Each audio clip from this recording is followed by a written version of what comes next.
My mother was from the north and a Muslim, so I could speak Hausa. My father was from the minority in the Niger Delta, a place called Kwale, so I grew up to be a part of the Igbos and a part of the North Muslim.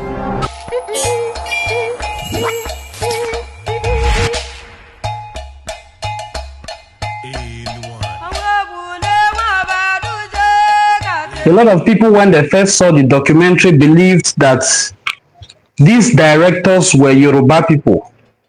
And a lot of my Igbo brothers and sisters were upset that a Yoruba person cannot be telling our story, which is very understandable. But with proper guidance, because we pay attention to details so much, we look deeper into it, and we understood the identity of the people behind the story, the documentary. So those who dismiss the documentary before even watching a minute of it have had cause now to have a rethink. So we're going to look at the documentary because I watched it. It's over 1 hour long. Thank you so much, Darlington. So I watched it for over 1 hour. I watched it with a pen and paper. I was jotting down points that I will discuss in my live stream. And here we are. Let's discuss the movie. The movie title, Surviving Biafra. Let's see it from the point of view of the people who told the story, that they were the ones surviving Biafra. Otherwise, it is Biafrans who survived Nigeria, not the other way around, surviving Biafra. It is Biafrans surviving a genocidal war launched against them by Nigerian military forces from 1967 to 1970. So, now I have stated that the person whose children narrated this movie, this documentary, is Godwin Alabi-Sama, who fought, in fact, he was aide-de-camp to Benjamin Adekunle. Colonel Benjamin Adekunle, you all know his role during the Biafra War. Now, the points that I noted, I'm going to be picking them one after the other. General Alabi-Sama was explaining that oil was now discovered. He tried to paint the narrative, which is very correct, that oil was part of the reasons why Nigeria fought against Biafra. Control of oil wells, especially in the axis of Port Harcourt and Calabar. So, remember, oil was first discovered in the eastern region, a community known as Oloibiri in present-day Bayelsa State. So, he said oil was now discovered and they cut it off. They did not continue because he was going to say where was oil discovered. So he said oil was now discovered and they cut him off. They didn't go back to that again. Now the people who they interviewed also, Sasanwoke is a Biafran officer, but not a ranking officer, just a combatant. Then this man, Sasanwoke, mentioned that before 1967, that we were living as one happy family. No, I disagree with that. We never lived as one happy family. Before 1967, there were a series of pogroms and attacks targeted against Igbo people and non-Hausa people, especially those who are from the south. For the Hausas, as long as you are not a Yoruba person, you are an Igbo person. They don't care about the minorities like you are Efik, you are a Bibio, like some people will say you are a Do, you are Esan, you are Eka, you are Urobo. They don't care about all those things. For them, every other person apart from Yoruba people are Igbo. So they treated everyone with that energy. So for Sasanwoke to say we lived as one happy people before 1967, no, that is totally untrue. You can say you have so many Igbo people of Igbo origin living in the northern parts of Nigeria. That is true. But to say we lived harmoniously, no. Before 1945, there have been two pogroms, one in the 1920s, one in the 1940s, when we had a British Nigerian government. And none of these pogroms was properly addressed. None. So we've had hate building up to 1967. So another person interviewed was Cornelia Gene-Kanwa, a woman, and she spoke very well. She also fought on the Nigerian side. And then they mentioned the population of the Igbos around that time to be around 14 million Igbos. Perhaps they only thought of the Igbos who were in the eastern region. Now, before then, we had just eastern region. It was because of the trickery of General Yakubu Gowon that we started having East Central states, Southeastern states, which is now Calabar. In fact, it will surprise a lot of people to know that Calabar is what is Southeast, not the present area they call Southeast. The present area we now call Southeast was called East Central, while Calabar was Southeastern states, while Port Harcourt and the rest became River State. So he created three states out of the old Eastern region. That was on the 27th of May, 1967. This led the governor of the Eastern region to call for a meeting. And it was in that meeting on the 30th of May, 1967, that a resolution was reached that we will not be here overseeing the balkanization of our region if Gowon cannot, because as at that time they had gone to Aburi for an accord. An accord means a meeting where we have an agreement. There was an accord. We agreed. Gowon and the Ojukwu faction agreed that there will be no more killings of our people in the north.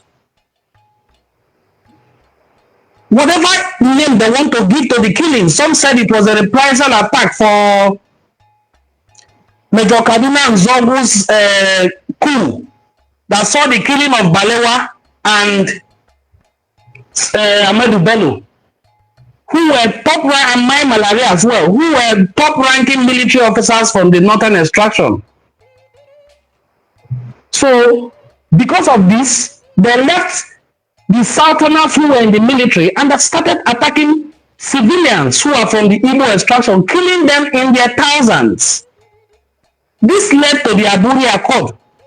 When they returned from the Aburi meeting, General Gowon expected General Chukwuemeka Odumegwu Ojukwu expected General Yakubu Gowon to make a broadcast that we have reached an agreement. This is what we have agreed. First of all, they agreed on what we are clamoring for today. For all the regions to control their resources, develop at their own pace, and contribute what they can to the center. That is part of the resolutions that were reached. But General Yakubu Gowon could not make this broadcast, citing excuses that he had fever. That was later on, years after, that he started giving excuses that he had fever. It was later he went further to say that the super permanent secretaries had a meeting with him and convinced him that he has given up too much. Given up too much of what? Too much of oil, too much of resources. He said it himself, General Yakubu Gowon, during an interview with Ibere TV, that he felt that with the amount of resources at the disposal of General Chukwuemeka Odumegwu Ojukwu, that he feels Ojukwu could go on to conquer other regions. So when they had this meeting on the 30th of May, and this is why 30th of May is very significant to all Igbo people. That is why they call it Biafran Hero Remembrance Day. 30th of May, it was announced that the Eastern region will no longer be part of Nigeria. Ojukwu declared the Eastern region the Republic of Biafra. And everybody moved on. Or we thought everybody would move on until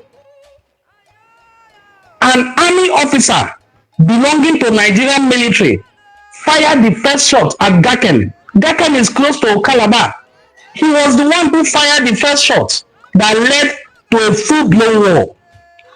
So when people try to downplay the fact that it was Nigeria that is the aggressor, I laugh at such documentaries, because the documentary tried to paint it as if it was Biafra that was the aggressor. Nigeria fired the first shot. Nigeria fired the first shot.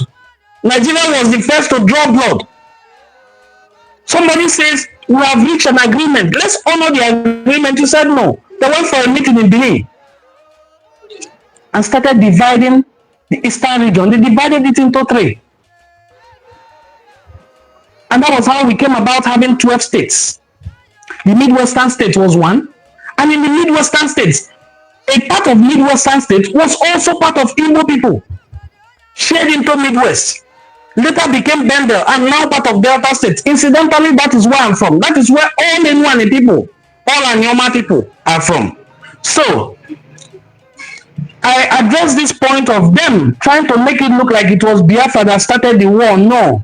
What they did was to say, instead of killing us, go your way, let's go our way. Now, failure to mention the various pogroms in the north that targeted Igbos before the event of January 1966 is a flaw that I noticed in the documentary. Now, there's a lie that I also noticed.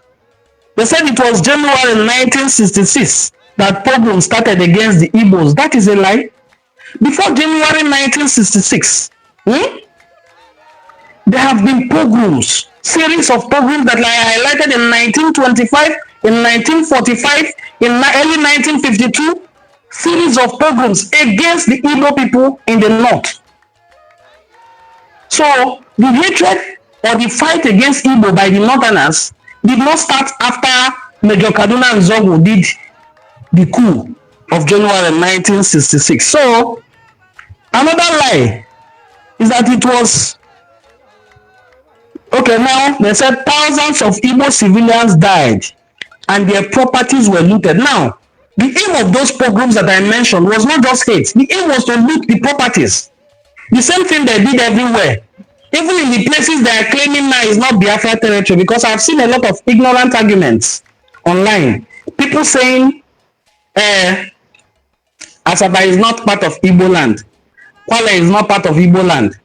They were not part of Biafra. At least they will say they are not part of Biafra. Yes, they are not part of Biafra. But you looted properties in Asaba. You looted properties in Ishagu. You looted properties in Ogwashuku. You looted properties in all these places. And you're claiming it is Nigerian territory. How? It is Nigerian territory by map. But by ethnicity, they are Igbo. Ethnically, they are Igbo. And you know, from Abo down, from Ibanke down, are Igbo. You were attacking these communities, looting properties from them. Some of them were pleading with Motala, giving him chieftaincy titles, particularly in Owa, where he was honored by Obiefe Izomo, Emmanuel Efe Izomo, with a chieftaincy title just to assuage him. The same model was copied in Asaba. They tried to welcome him and pledge one Nigeria before they rounded them up and massacred them in cold blood in Asaba. So, those places that you claim are Nigerian territories also were attacked, and they were missed out in this documentary, not by mistake. Now, this is the most annoying part. But before then, I need to share this video to my audience and also invite you who is watching to please give this video a thumbs up. It helps the video to get a better ranking on the algorithm. Give this video a thumbs up, please. If you're watching wherever 30-something people actively watching, please give this video a thumbs up. Please give it a thumbs up. Now you just double tap on the video and boom, it gets a thumbs up. Let's do it now, please. Double tap on the video and it gets a thumbs up. Also, drop a comment. Let me know where you're watching from and what you think about the topic. I'm going to share this video to my other social media handles. Just give me a minute. But while I'm doing that, please double tap on the screen and give this video a thumbs up, please.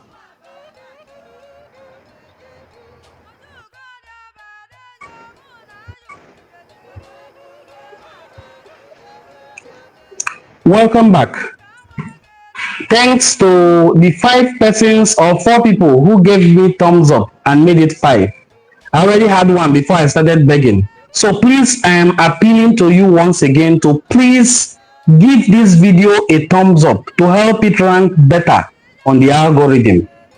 It helps the distribution of the video, so we have 6 now. Please, as many of you who are watching, please give this video a thumbs up.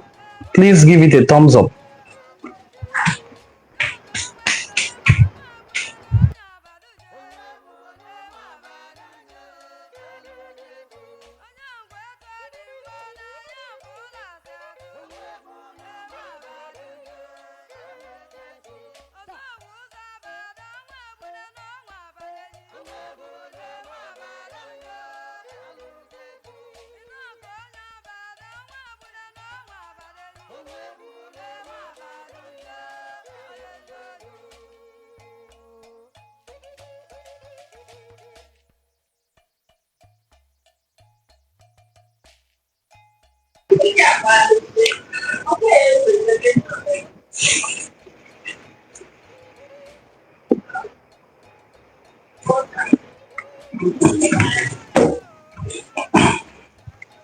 Welcome back.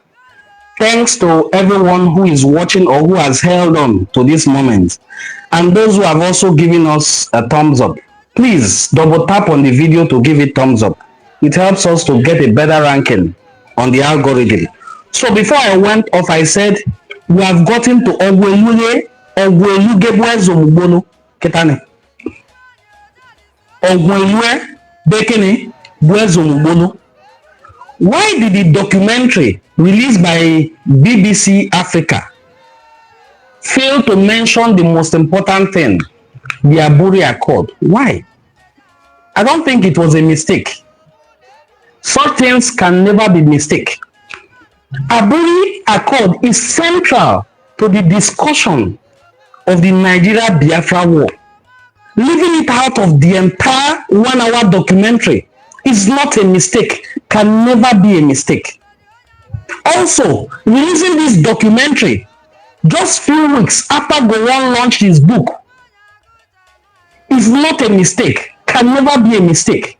It is not a mistake. These two things are not coincidences. I'm not the one to push conspiracy theories, but those things are not by mistake. You cannot release such a documentary and say, I forgot what led to it. What led to it was Aburi Accord. There was an accord, a meeting, an agreement. Let's go on this way in order for us to live peacefully. I agreed, you agreed, and we signed. And according to General Chukwuemeka Odumegwu, who, in fairness to him, elaborately discussed Biafra, the post-war, before he passed on. Because if he never told us, or if he wrote books, people will be lazy to read it. But Ojukwu, being a man of foresight, understood that what we are stepping into, the millennial era, was a digital age. So he lived in the time. He lived ahead of time. He ensured that most of his works were not in books, where it would decay in libraries, were not in archives, but in videos, digital works. Just as I'm talking to you, you can take 3 minutes to listen to one of the videos released by Chukwuemeka Odumegwu talking about this Aburi Accord.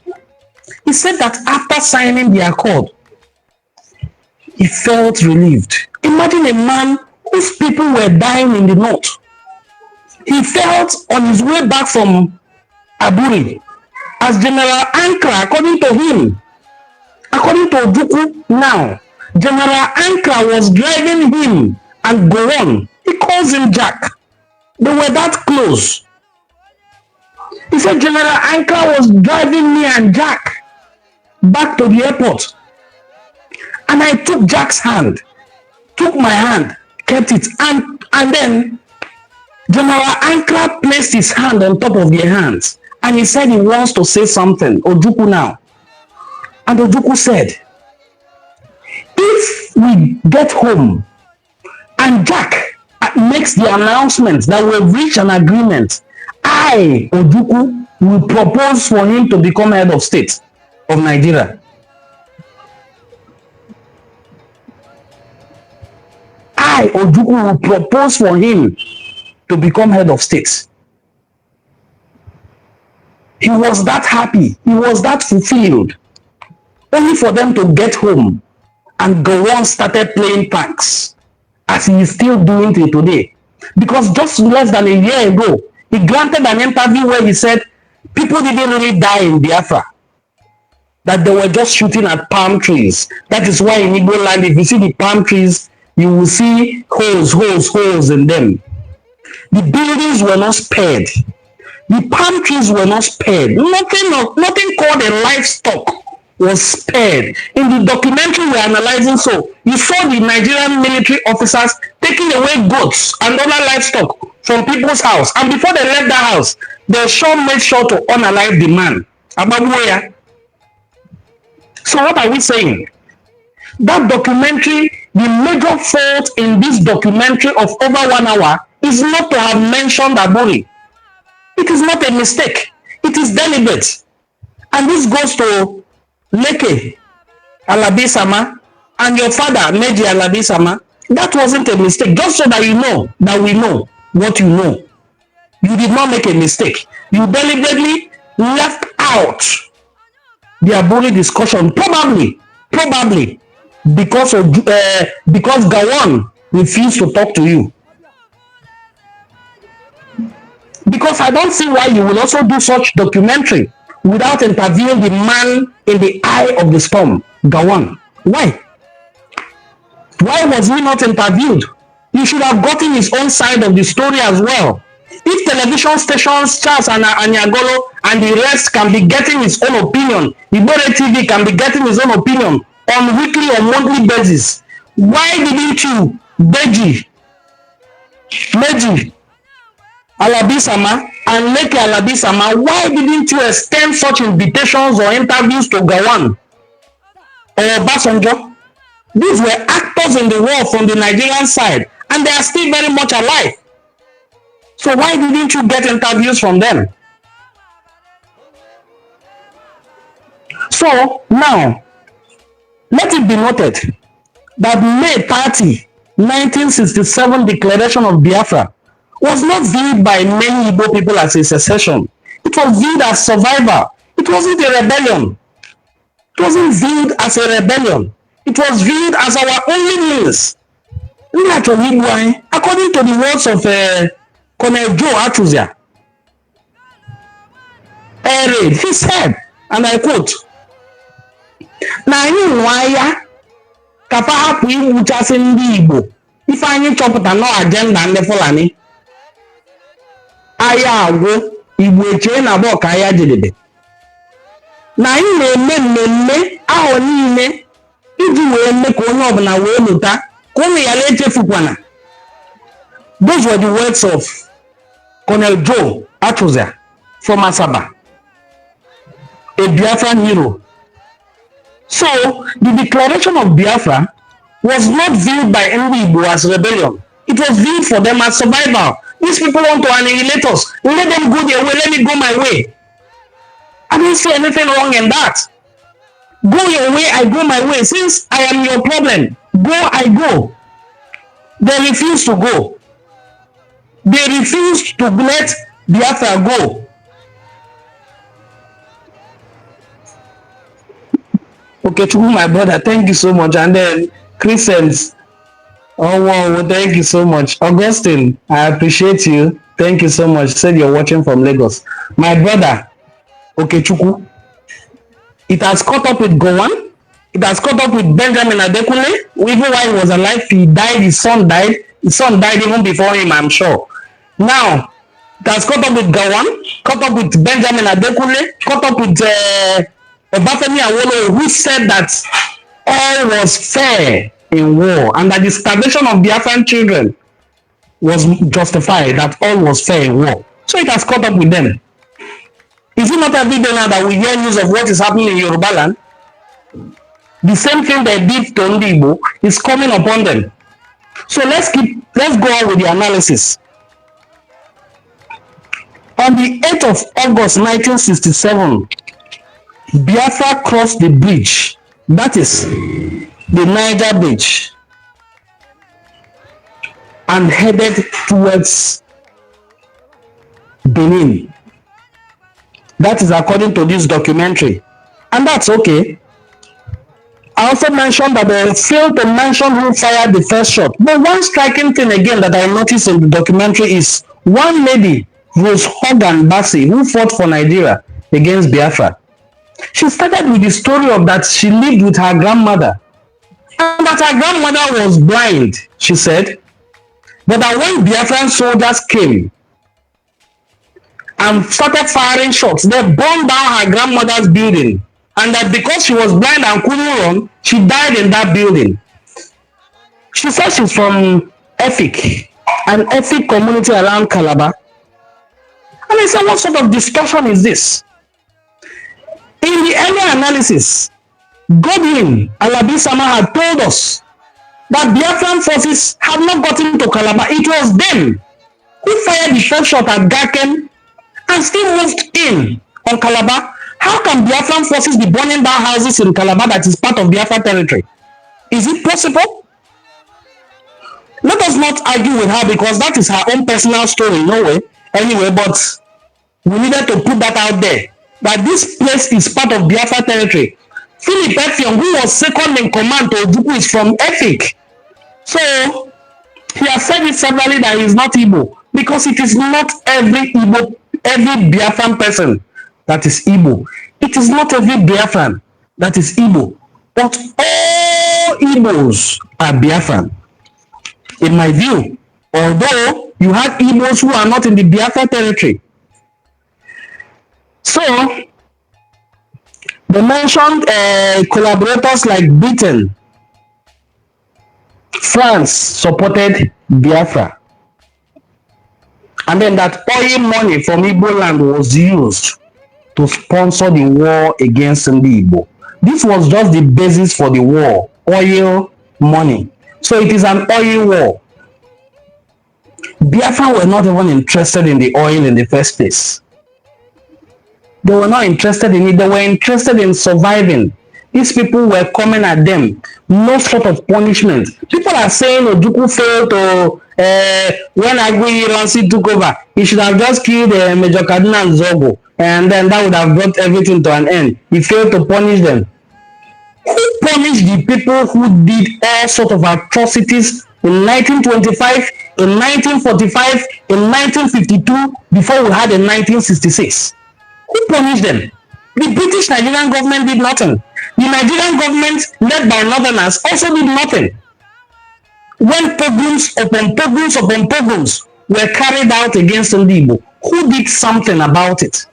At least Nzogu was even imprisoned. So, proceeding, they said one of the journalists who spoke, his name is Bell. I couldn't get the other name. He said, we were disgracefully in the pockets of the British, because he said he was in Lagos reporting about the war. And this brings me to our brother Ukpa Biasika. Ukpa Biasika was daily granting interviews telling the world that there was no genocide against Igbo, that the concept of genocide was in quote a war propaganda, and that there was no genocide. And that he's saying this as somebody who is Igbo. He's saying this as somebody who is a political scientist. He's saying this as somebody who is well-read. He's saying this as somebody who has been part of and who has overseen Igbo land for the past 9 months. Because when they divided the eastern region to 3, he was the one given the East Central to take care of. Although he couldn't take up the job until after the war. So, the journalists were brought over. And this is a journalist, honestly here, he's still alive, saying that all the journalists were disgracefully in the pockets of Britain. And they were the ones controlling what goes out and what doesn't come out. So whatever you saw that went out was an euphemism of what happened. was a very strong euphemism of what happened, because the journalists were all compromised as they are today. Today, you see people calling terrorists bandits. Bandits attack so place. Unknown gunmen attack so place. Where the hell did these words come out from? You just call them what they are. Terrorists. So,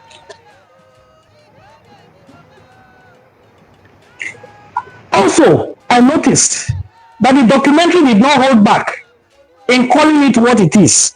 Starving millions of Biafrans to death as a way of getting them to submit is a war crime.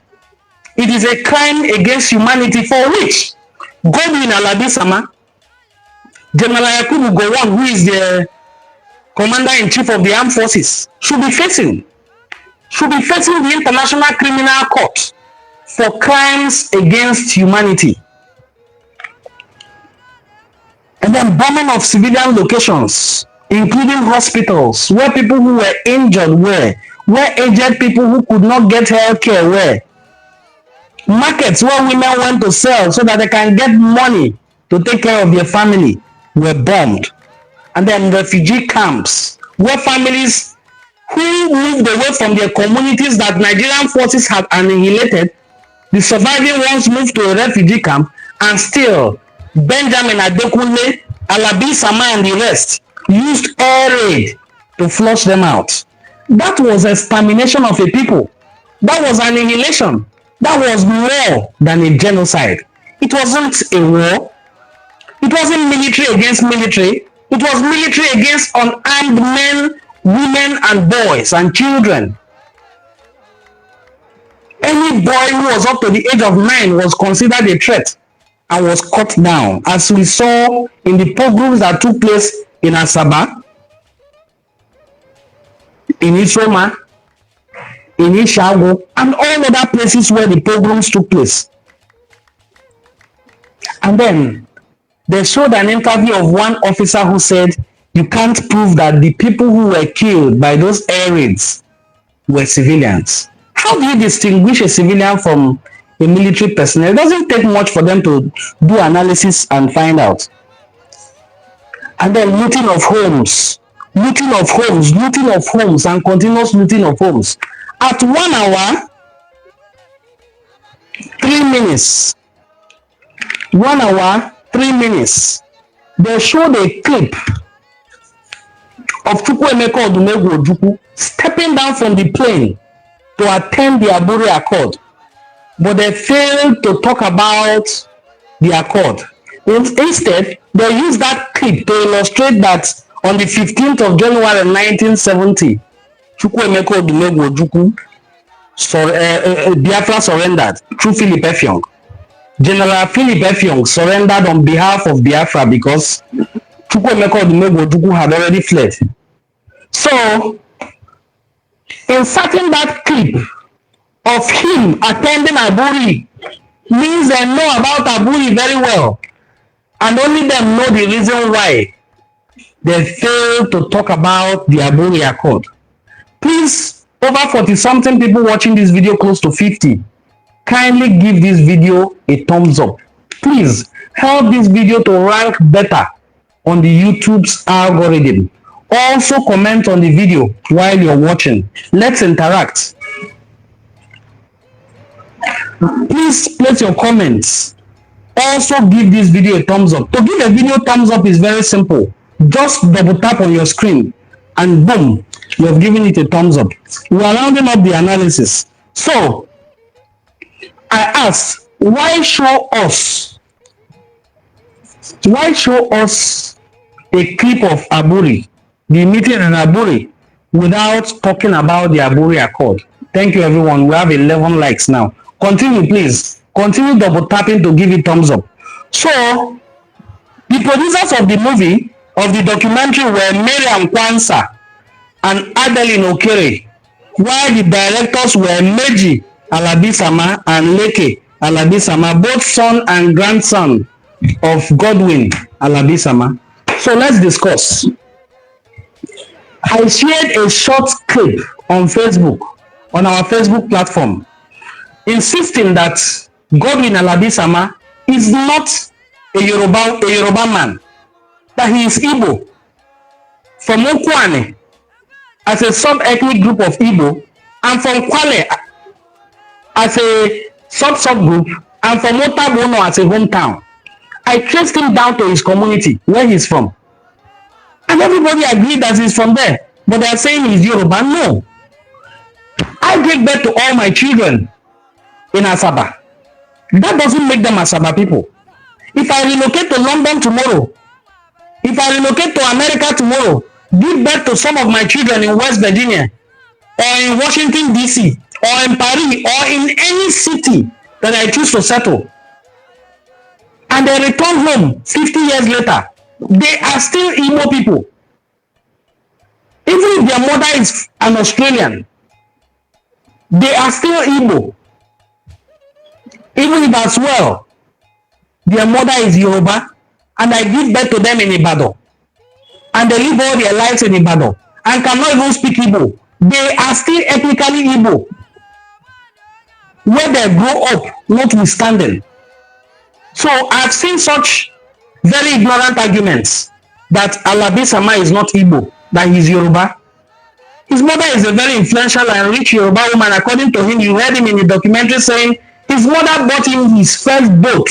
You know how much a boat can be? Something he had requested for.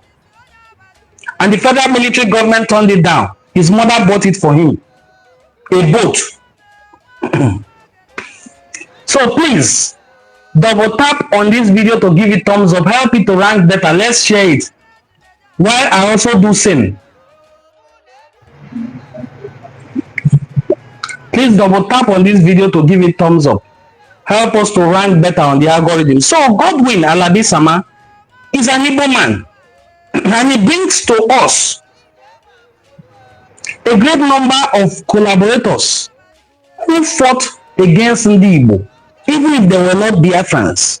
And there were also Igbo who were not Biafrans, but they understood that Oshimiri Mambala is too small to divide us. People travel from the third mainland bridge, from Lagos Island to mainland in Lagos. And they still did not say, because we are from island and you are from mainland, we are no longer Yoruba. They still maintain that they are Yoruba. Lagos Island is Yoruba territory. Lagos mainland is Yoruba territory. And that is the longest bridge, I think, in the whole of West Africa. But just as short as this Onitsha bridge is, this Niger bridge is, a lot of people think it is a boundary between Igbo, who are on the west and who are on the east. No, it is not a boundary. It is just a river. Our ancestors never saw it as a boundary. No. That is why when the war broke out, there are lots of people from this other side of the river who took up arms against Nigeria, because blood is thicker than water. And there are still lots of Efulefu who till today are unrepentant from Igbo land, who took up arms to fight against their brothers and sisters. And we know them. We also know their children. And we know that every work that people do in life has a reward. Just like what they have done has its own rewards too. And we know they will be adequately rewarded by Mother Nature.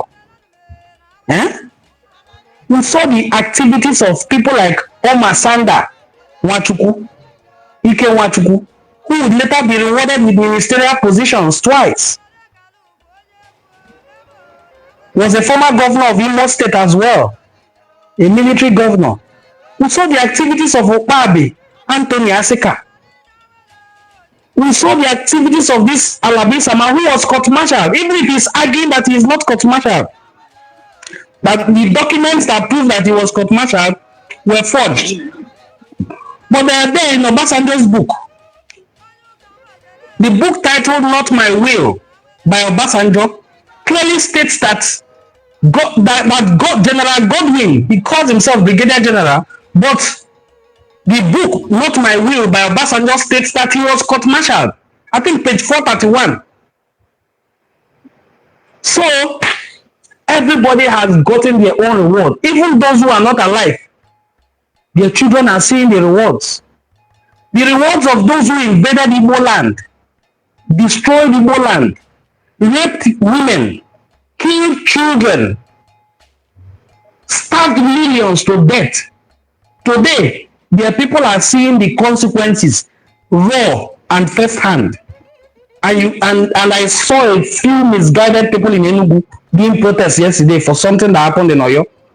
You should be protesting for what happened in Enugu because a lot has been happening in Enugu lately. You should be protesting for what happened in Enugu and leave Oyo to Oyo. Incidentally, Oyo means on your own. Leave them on their own.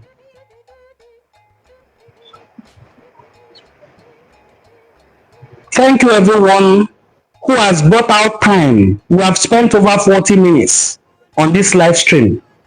Thank you to everyone who has brought out time to spend and analyze this video with us. I'm going to download this clip for sure, edit it and share so that those who miss the live stream will also watch it. Thanks everyone. I really appreciate your contributions here. I really appreciate it. And thank you so much, everyone. I will soon end the live stream. So please, kindly support our work. There are so many ways you can support our work. YouTube has stopped people from giving gifts on live stream, except you are in countries where they are approved, and Nigeria obviously is not one of those countries. Even Ghana is approved, but Nigeria is not. So what you can do to support us, there are many things you can do. Always engage with our videos. We have so many videos we upload. It takes a lot of time.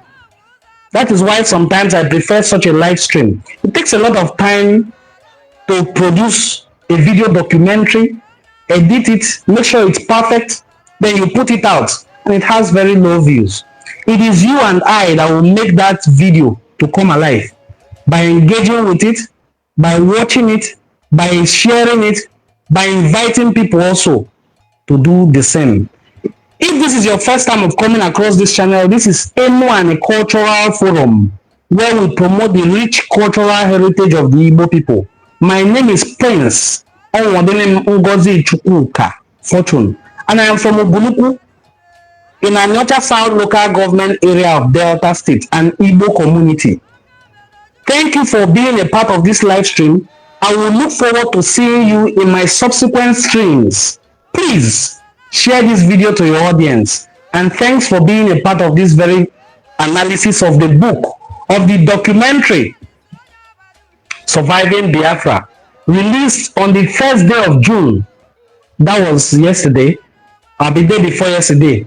It was released on the first day of June 2026 by BBC Africa. So we took time to watch the documentary because we cannot be alive and other people are telling our stories for us. We took time to watch it, analyzed it, and then shared it. So the analysis is what you have just been part of. And I thank you for being a very big part of this analysis. I will look forward to seeing you in my subsequent videos. Thank you so much for your tremendous support. Please share this video. Bye.